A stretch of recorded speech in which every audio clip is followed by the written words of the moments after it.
इस बार महाशिवरात्रि पर दुर्लभ संयोग बन रहा है। इस दिन शनि प्रदोष और महाशिवरात्रि दोनों ही एक साथ पड़ रही है, जिस कारण से महाशिवरात्रि का महत्व काफी बढ़ गया है। इसके अलावा महाशिवरात्रि पर कई शुभ योगों का निर्माण भी हो रहा है। आइए जानते हैं महाशिवरात्रि के त्योहार का महत्व और संपूर्ण पूजा विधि और सभी तरह की जानकारी। भगवान शिव की आराधना का सबसे बड़ा पर्व महाशिवरात्रि शनिवार 18 फरवरी को है। महाशिवरात्रि पर भगवान शिव और माता पार्वती की विशेष पूजा आराधना की जाती है। इस दिन पूरे दिन उपवास रखते हुए शिवजी की दिन रात साधना और पूजा पाठ करने का महत्व होता है। महाशिवरात्रि पर शिवलिंग का जलाभिषेक और शिवजी को बेलपत्र, भांग, धतूरा, भस्म, चंदन, फूल और दूध दही अर्पित करते हैं। हिंदू पंचांग के अनुसार फाल्गुन महीने के कृष्ण पक्ष की 14वीं तिथि यानी चतुर्दशी को महाशिवरात्रि का पर्व मनाया जाता है। महाशिवरात्रि को लेकर कई तरह की धार्मिक कथाएं प्रचलित है।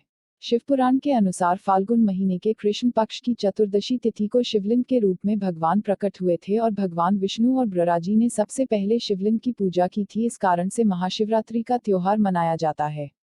वहीं एक अन्य कथा के अनुसार महाशिवरात्रि की तिथि पर ही देवी पार्वती का विवाह भगवान शिव के संग हुआ था। शिवपुराण के अनुसार भगवान शिव को कृष्ण पक्ष की चतुर्दशी तिथि बहुत ही प्रिय होती है। इस कारण से हिंदू पंचांग के अनुसार हर माह के कृष्ण पक्ष की चतुर्दशी तिथि मासिक शिवरात्रि का त्योहार मनाया जाता है। लेकिन फाल्गुन माह के कृष्ण पक्ष की चतुर्दशी तिथि की शिवरात्रि को महाशिवरात्रि के रूप में मनाया जाता है। महाशिवरात्रि जैसे कि इसके नाम से ही स्पष्ट होता है कि भगवान शिव की रात्रि का पर्व। महाशिवरात्रि पर पूरे दिन रात पूजा की जा सकती है। महाशिवरात्रि पर भगवान शिव की पूजा रात्रि के 4 प्रहर में करना सबसे शुभ माना जाता है, जिसमें रात्रि का 8वां मुहूर्त निशीथकाल में पूजा करना सर्वश्रेष्ठ होता है।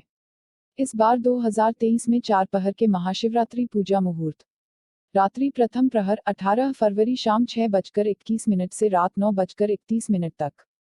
रात्रि द्वितीय प्रहर 18 फरवरी रात 9:31 से 12:41 तक।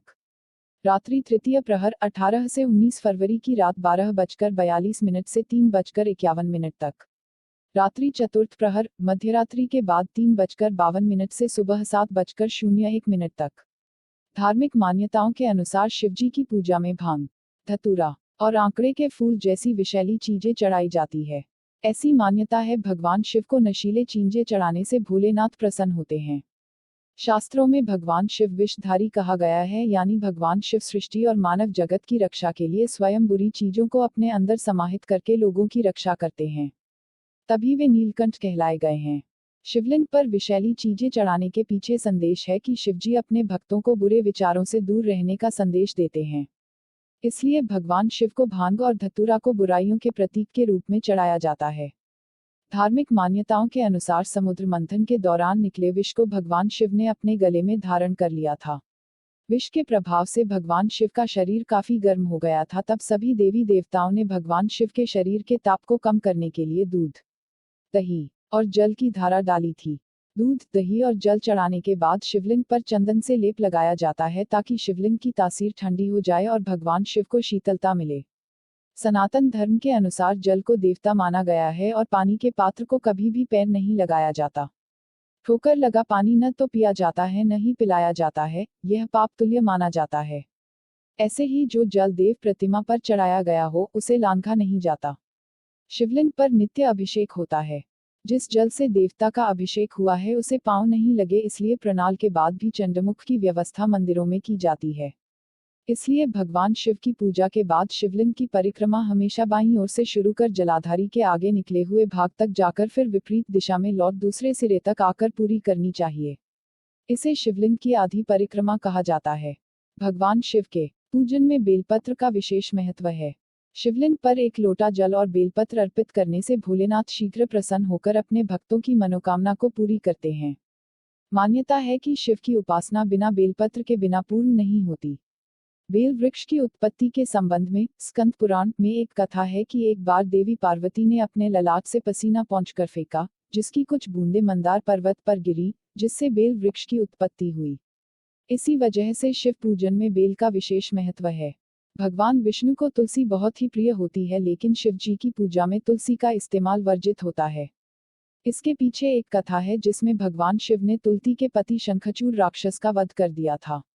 तुलसी के अलावा भगवान शिव की पूजा में शंख से जल, केतकी और कमल के फूल नहीं अर्पित करते हैं। इसके अलावा भगवान शिव को नारियल का पानी नहीं चढ़ाते हैं। वहीं कभी भी शिवलिंग पर हल्दी और कुमकुम नहीं चढ़ाया जाता है। शिवलिंग पर टूटे हुए चावल नहीं अर्पित करते हैं। इसके अलावा शिव जी को तिल भी अर्पित नहीं करते हैं। भगवान शिव का अभिषेक जल के अलावा गन्ने के रस, शहद, दही, मिश्री एवं दूध, कच्चे दूध से भी करते हैं। अलग अलग पदार्थों से अभिषेक के लाभ भी विशिष्ट होते हैं। गन्ने के रस से अभिषेक शीघ्र विवाह एवं धन प्राप्ति, शहद से अभिषेक कर्ज मुक्ति एवं पूर्ण पति का सुख, दही से अभिषेक पशुधन की वृद्धि, कुश एवं जल से अभिषेक आरोग्य शरीर की प्राप्ति, मिश्री एवं दूध से अभिषेक उत्तम विद्या की प्राप्ति, कच्चे दूध से अभिषेक पुत्र सुख की प्राप्ति। महाशिवरात्रि पर 700 साल बाद बना खास योग। इस बार महाशिवरात्रि के दिन बहुत ही शुभ संयोग बनने जा रहा है। इस बार महाशिवरात्रि पर केदार, शंख, शश, वरिष्ठ और सर्वार्थ सिद्ध योग मिलकर पंच महायोग बन रहे हैं। इस तरह का संयोग करीब 700 साल बाद बना है। महाशिवरात्रि पर दिन भर व्रत रखते हुए भगवान शिव की पूजा उपासना करने का विशेष महत्व होता है। महाशिवरात्रि पर व्रत के दौरान सफेद नमक न खाएं, बल्कि इसकी जगह सेंधा नमक का सेवन करना चाहिए। इसके अलावा फल और साबूदाने की खिचड़ी का सेवन कर सकते हैं। वैसे तो ऐसा कहा जाता है कि भोलेनाथ सिर्फ एक लोटा जल मात्र से ही प्रसन्न हो जाते हैं, लेकिन शिवरात्रि के दिन नियमों से पूजा पाठ करने के अपने अलग नियम होते हैं। आइए आपको भी इसके बारे में बताते हैं कि पूजा में किस तरह के और किस रंग के कपड़े पहनने चाहिए। महाशिवरात्रि के दिन भगवान शिव की पूजा करना काफी शुभ माना जाता है। ऐसे में अगर आप भी भोलेनाथ को प्रसन्न करना चाहते हैं तो पूजा करते समय हरे रंग के कपड़े पहने। माना जाता है कि हरा रंग भगवान को काफी प्रिय है। अगर आपके पास इस रंग के कपड़े नहीं हैं तो लाल, सफेद, पीला या फिर नारंगी रंग के कपड़े भी आप पहन सकते हैं। अगर ये कपड़े सूती के होंगे तो ज्यादा बेहतर रहता है। भगवान शिव की आराधना करते समय गलती से भी काले रंग के कपड़े नहीं पहनने चाहिए। अगर महिलाएं महाशिवरात्रि की पूजा में शामिल होने जा रही हैं या फिर शिवालय जा रही हैं तो ज्यादा मेकअप लगाकर ना जाएं।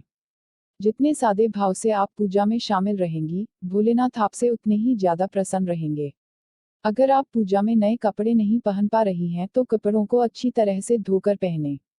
पूजा के समय हमेशा साफ सुथरे कपड़े ही पहनने चाहिए।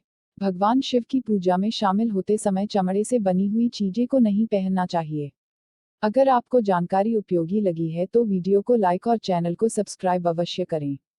आप कमेंट करके बता सकते हैं किस प्रकार की जानकारी आप भविष्य में चाहते हैं।